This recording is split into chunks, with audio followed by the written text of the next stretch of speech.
where's the future of film going in your perspective? You know, where do you think movie theaters are going to be 2 years from now, 5 years from now, 10 years from now?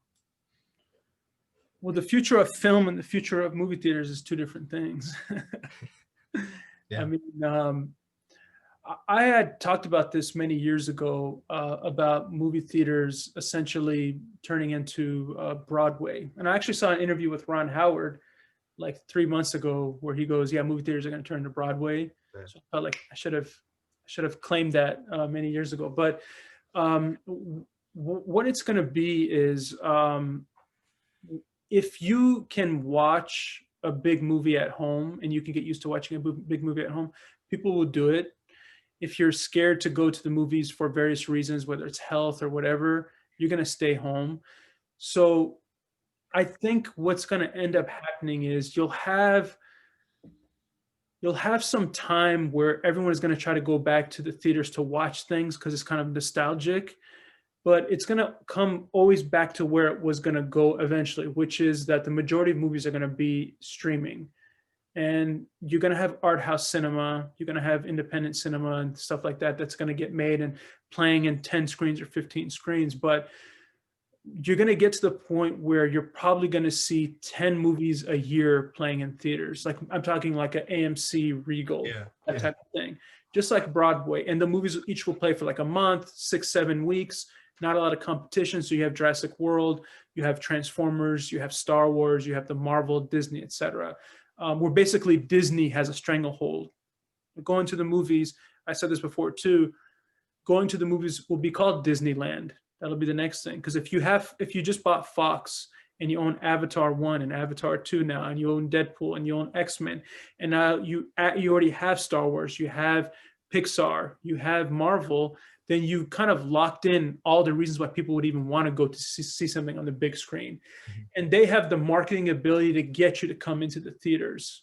And the other thing too that's very important with this is that the Paramount decree from 1948 that came out that basically said that the movie studios were too powerful. The 5 major studios at the time, RKO, Warner Brothers, MGM, Fox, and Paramount, the smaller studios said, we can't get our film made because those 5 studios own the theaters.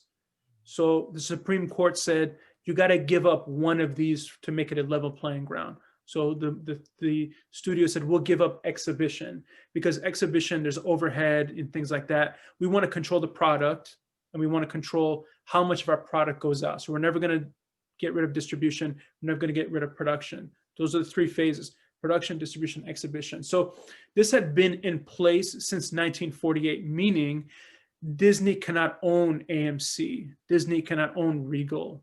Can they own one independent theater like the El Capitan? Yes. Can they own a whole chain? No, because they said that you got to keep it fair.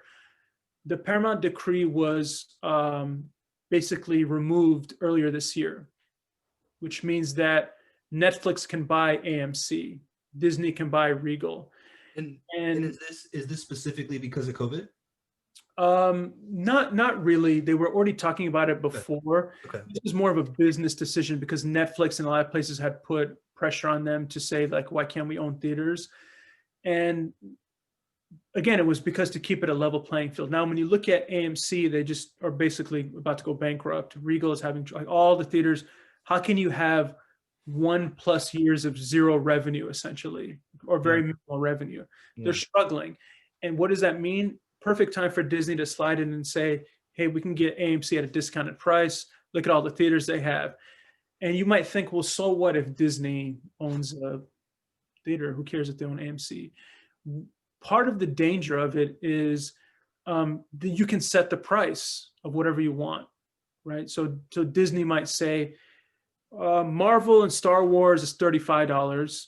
If you want to see a Pixar movie, that's $25. If it's a Disney documentary about nature, that's $15. Mm-hmm. And then if it's like a drama, maybe $22. You know what I mean? Like, so they can start to set the price on whatever they want because they don't think about anything. So it's going to definitely put a dent into the business of film. Are people going to go and want to watch films in theaters? Yes, that's not going to go away. But is it going to be the primary way that we consume films? Let's say 10 years from now, not a chance. Look at just in the past year, how many of these Disney Plus, Apple TV Plus, there's AMC Plus, there's HBO Max, and all whatever plus, everything's got to be plus. And not just that it exists, but Disney Plus has already 100 million subscribers. I think they're at 86, but they'll get there. And they said, I think by 2024, they're going to have like 200 million subscribers, which is more than what Netflix has right now. So if you have the power and people investing their time into it, that's where they're going to be. And the funny thing about all this is that we're going to end up even going back to cable. So if you have Disney Plus and Hulu, and you have ESPN Plus, and then you have Apple TV Plus and HBO Max, these are all individual subscriptions. Guess what someone's going to do? A company's going to come out and say, hey, we'll give you a bundle, 15 of your things all together. That's what cable was. Cable was saying all these things together. So it's funny how these things all come about in different, reshape and come in different ways, because they work once, they work again. Podcasts, radio. In the 30s and 40s, radio was the big thing. Right. Oh, it's outdated. Then it comes back now. It's like, oh, radio is cool. So is it an angle to look at it? Is it Disney versus Netflix, or is it versus something else? You know what I mean? Like what's the situation right now, technically? Those are the when you talk about streaming wars, those are too big. Now, Amazon has just as much power behind it. Yeah. Is Amazon doesn't care. Amazon's primary source of revenue is not from movies.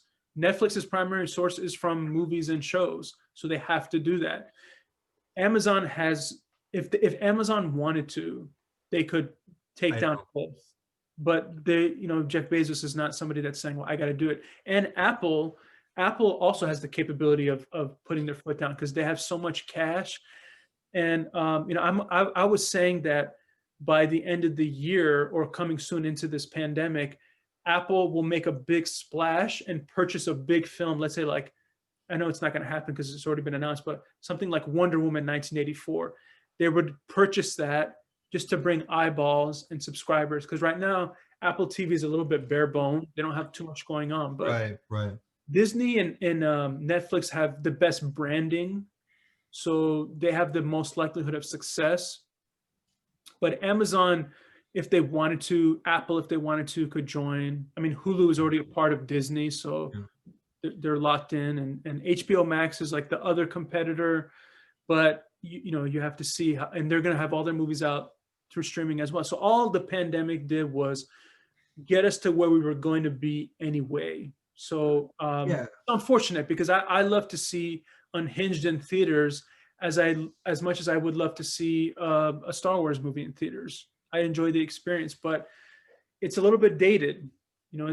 It's for the last 100 years, we've pretty much had the same format of how we watch movies and consume it. But nothing that we did 100 years ago is typically relevant 100 years later, the way that we go about things.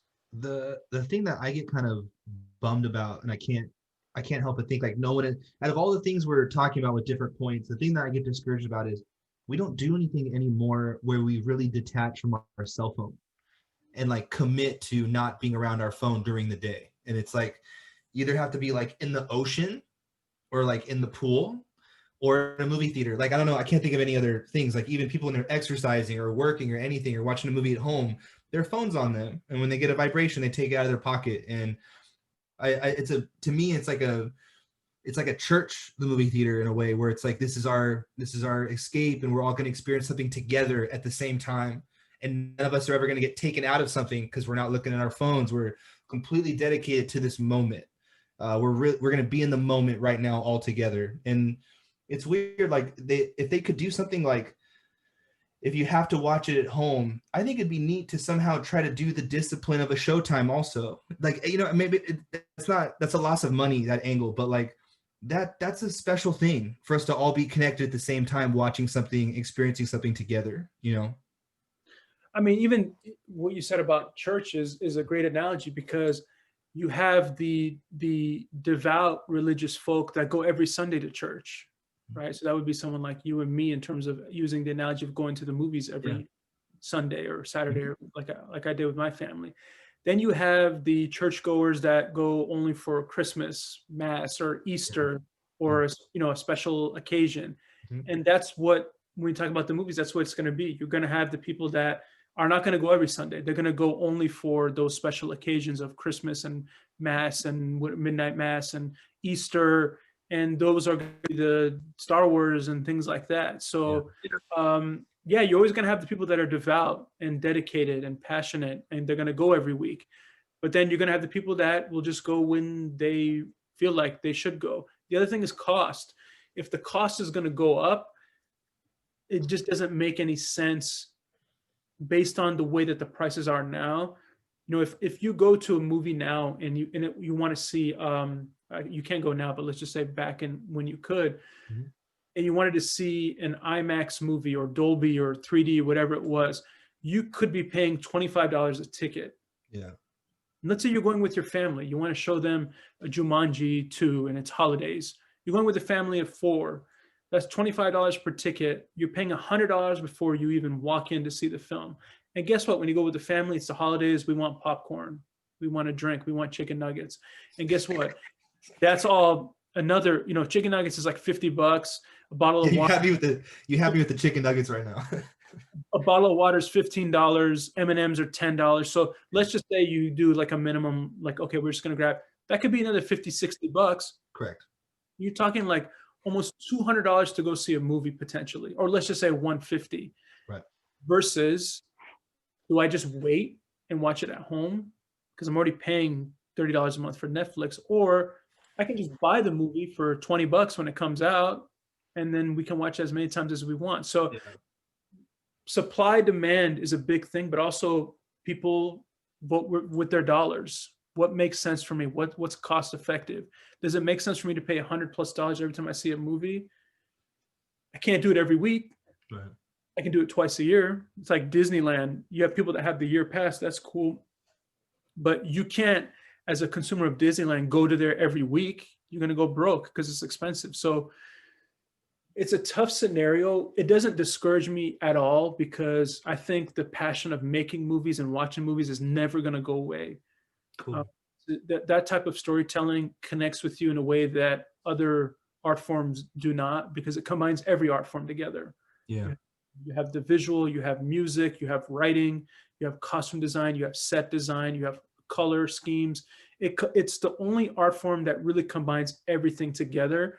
And I think that's why we love movies so much. There's a reason why Netflix has so many subscribers and Disney does. It's not from people not watching movies, right. Watching movies. So the types of movies that come out and get attention, they're always going to be the big ones. It's always been that way. You're going to always have the people that scrap and look for the treasures, that dig. And I've always been a fan of digging. For every Motel Hell, you have Sexy Beast or Sightseers or Performance, or the one that you saw, the Riz Ahmed one, Sound of Metal, things like that. It's like all you got to do is dig, and we all are going to eventually, at least for movie fans, we already are, but even more so, we're going to be archaeologists where you got to dig and find. But I enjoy it. I've always enjoyed it. And I think there's going to be more accessibility to movies, which I think is one of the best things that may come out of it. But I don't think theaters are going to go away, but yeah, of course the business model is going to change. Every business model is going to change after what just happened. Movies aren't excluded from it. You just kind of triggered kind of a random flood of questions and comments. When you said Amazon just has money and they don't really care, in a good way, the way you said that, Amazon bought Vikings, the show Vikings, and the show's been around for 6 seasons, and they got to the season finale, halfway point of season 5, and it's 20 episodes per season. Amazon stepped in just to help them finish the last 10 episodes. Mm-hmm. So if you watch like the finale of the last season, and it's like the checkpoint of the season, they ran out of money, you could kind of tell, and they made the battle act like it was about to happen, but then they cut to, they're in the heads of these like 2 Vikings characters, and it's like the battle of minds, and it's kind of like a chess thing.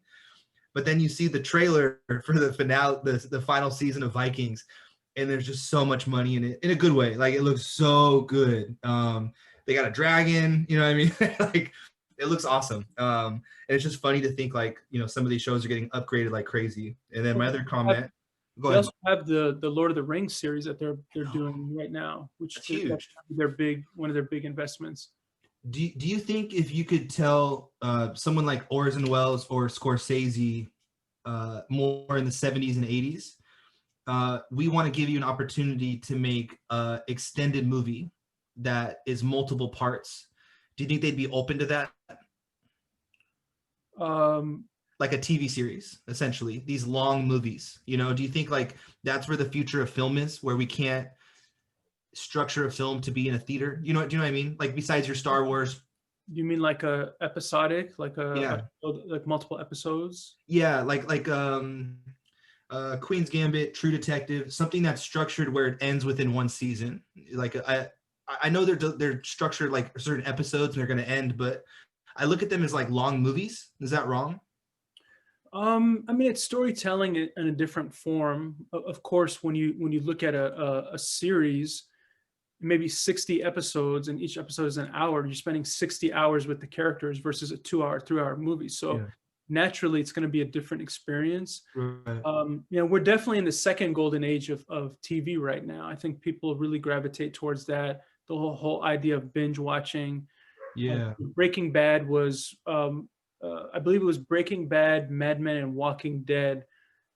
Are all the AMC shows were credited for kind of igniting that idea of Mhm. binging a show, and then Netflix kind of took over and said that that's going to be our formula where we just release everything at once. If you're a filmmaker, you don't mind the idea of having a little bit more artistic freedom to make your film longer, Mhm. right? Because when you typically make a film in for theaters, you're thinking of, you don't want it to be like a 6 hour movie because people don't want to sit in a room that's not their home for Yeah. 6 hours. Yeah. But if you do something like Irishman, I think he was able to make it 3.5 hours because it was made for more of a Netflix audience. It wasn't really Right. theatrical. Like I saw it, you saw it in theaters, and we loved it. But it's because you can pause it and come back to it and see it in whatever installments that you want. So you're always going to have TV, you're always going to have episodes. But then I think the only thing that filmmakers might appreciate more is that you don't have to really do a director's cut where you got to say, oh, here's my theatrical version, and then here's my Blade Runner director's cut. You can probably make that extended film and release it because Netflix will say, well, that's okay because we don't mind having a 2.5 hour movie. Or, for Judd Apatow, Right. we'll probably do a 7 hour comedy at some point. Um, I sometimes go to AMC Rolling Hills 20 and just walk the parking lot because the lights are still on. Have you been there yet? My brother and I drove by it a few months ago, and we saw all the posters are just faded and Faded, yeah. they're falling apart. A couple of the posters still look new, which is, it reminds me of like food. You're like, what was that poster made out of? Is it like Yeah. McDonald's Yeah. fries, where it just they made it with some kind of indestructible Yeah. coloring, and then others is just they've just completely faded. Not recently, but yeah, it was sad. I mean, my family, that's been our theater since we've moved out here. Like that's been our main one that we always go to. So a lot of things are closing down regardless of theaters. A lot of people are hurting. So, we'll see what happens and how the theaters respond. And theaters got really upset with that HBO Max announcement. That's my next. That's what I was gonna get to right now. Just Yeah. what's your opinion on James Gunn, Denis Villeneuve, and their comments on the HBO Max move? I mean, even Christopher Nolan too was upset. Right. He Yeah. was. I guess they didn't really tell the filmmakers. It kind of blindsided them. Saw a couple articles about it. So, and those are, especially Christopher Nolan. He's somebody that values the cinema and loves to give you the cinema experience. So, it's tough. What do you do? You're a studio. You're trying to make money. Can you afford to just give artistic integrity only? I understand both sides. I understand why you'd be upset as an artist, but you invested $200 million in Dune or $300 million in Dune, and it's just sitting on the shelf. And sometimes these studios are, when they're investing in a movie, they might be borrowing from a bank. And if you're borrowing from a bank, interest is going to compile. Correct. Right. If you're not making money on the movie, your Just gonna interest build. is going to keep going up, and you're talking hundreds of millions of dollars on several films, a slate of films. Yeah. So they're at a point where they have to generate revenue somehow. Like Disney did a bunch of cuts because they're going to survive because they're such a powerhouse, but not everybody is Disney. So I always cherish and value the theatrical experience, and I would want to see all those in theaters. But I get what HBO is doing and Warner Brothers. They're kind of like, we needed some sort of revenue. We got to generate money somehow. Otherwise, we're going to go underwater. I think it would be a little helpful if they like waited like a month or something at least. I don't know, like a month after the release, and it's like you can go to the drive-in or you could go to. I know every theater is closed right now, but to have it released the day of, or to at least not charge it like the way Disney did Mulan for $30, that just seems like a huge loss. Like all you have to do is have an HBO Max. That's crazy to me. I mean, that's how they're going to generate because their subscriber count right now, I think, is like 15 to 20 million. It's pretty small compared to everyone else. But if you tell people, because they just put out something too that said that you can't do a free trial of HBO Max anymore. Because you know what people would have done? They would have just, when Wonder Woman came out, do like a 7-day trial and then say, I'm done. So they took that away because they need to get their numbers up. And they need to get their numbers up because we're going into the last quarter of the year. Mm-hmm. They have to show things to their investors and say that, hey, we have money coming in. Because if an investor sees that no money is being generated, they may pull their investment out. So, it's a business. We're dealing with show business, as I always tell you. Yeah. So, you have the part that is the art and the show and all that kind of stuff. But at the end of the day, you got to make money. And these movies like Wonder Woman and Dune, these aren't like $3 million movies. Hundreds and hundreds of millions of dollars that they're having to worry about. And also kind of cuts their losses with marketing too. You don't have to worry about, your marketing can be simpler. Right. A couple trailers, that's it. Don't worry about anything else. Or advertising on HBO Max coming soon. So I promised within.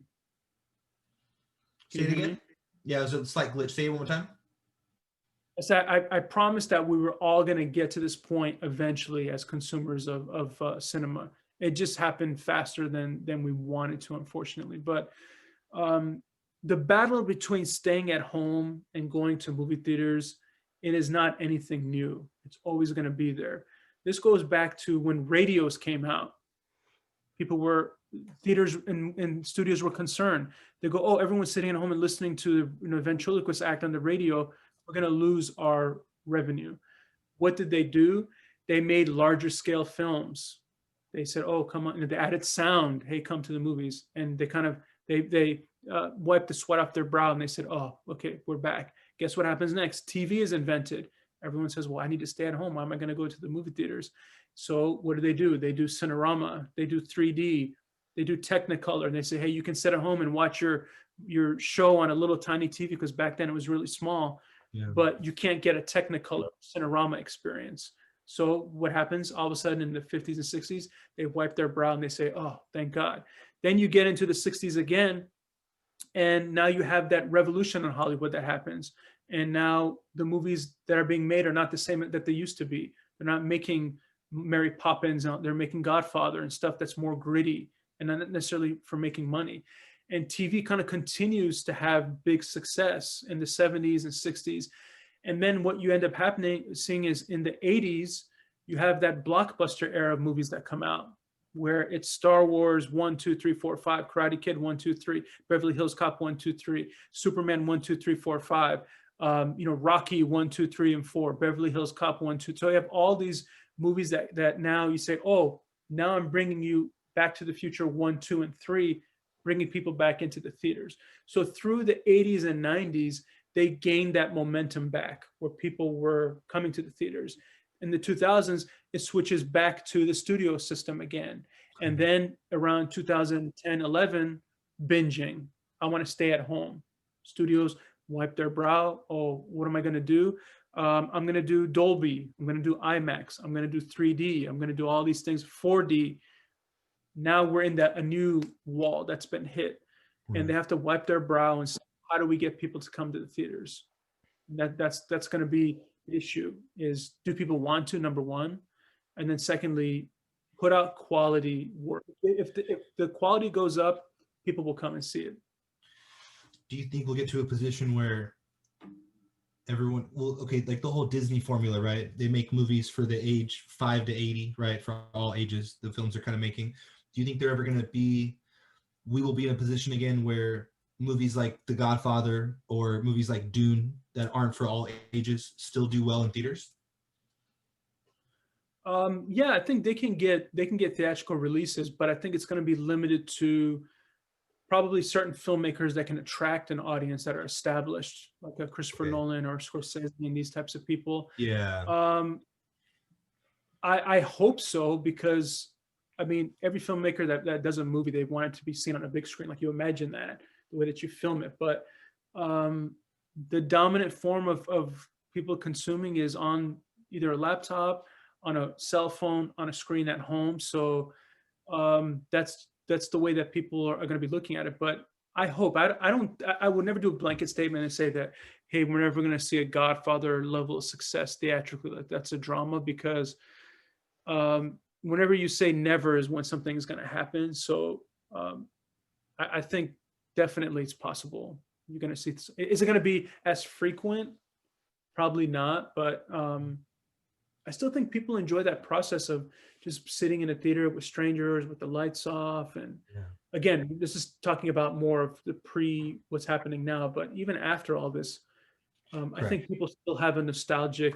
There's a reason why people now are going to drive-ins. Like, drive-ins were dead, and now they're like the primary source, because people enjoy going to the movie, like physically going. Yeah. And I still think that's kind of the thing that was bugging me about movie theaters in general, was using your church analogies, that the sanctity of the movie theater was violated every time by people that thought they were in their living room, because we're so used to watching a movie at home that Yeah. when we go to the Yeah. theater, I got to make a comment about everything. I got to Right. talk to my partner and say, "Oh, that scene we can all hear it," or I'm popping open my can of Coke, or I'm chewing on, I have all my wrappers and I'm chewing my whatever, I have my Subway sandwich, where people disrespected the theater. And I think that was one thing that I was noticing, is that people stopped respecting the theater like they used to, Yeah. being quiet, turning off your phone, Yeah. not eating and crunching like an animal, not making comments, putting your feet up like you're in your living room on your Yeah. couch. Yeah. So I hope the people that do come to theaters are the ones that respect it, at least, because I'd rather be in a theater with, two people that respect it than 100 that don't. Yeah. It's gonna cause more problems. So um, being at home definitely changed a lot of audiences as well, behavior theatrically. So everything is different now. So God knows who's going to go to the theaters, who's scared to go to the theaters, because Yeah. Yeah. this pandemic and this attitude is not going to go away anytime soon. So No. No. this is already going to leave a scar on us for decades and decades and generations, right? The Yeah. older folks that have conditions might think, like, what if it's still out there, Yeah. things like that, vaccines. But Yeah. it seems like maybe next summer a lot of studios might be thinking that things might open and you have a sense of normalcy, and that'll be the first test. What kind of movies are being released? Is it Yeah. unhinged and freaky, Right. or is it Wonder Woman and Dune Yeah. and Tenet and that kind of stuff? Yeah. Right. Great. Thank you. Thank you for answering that.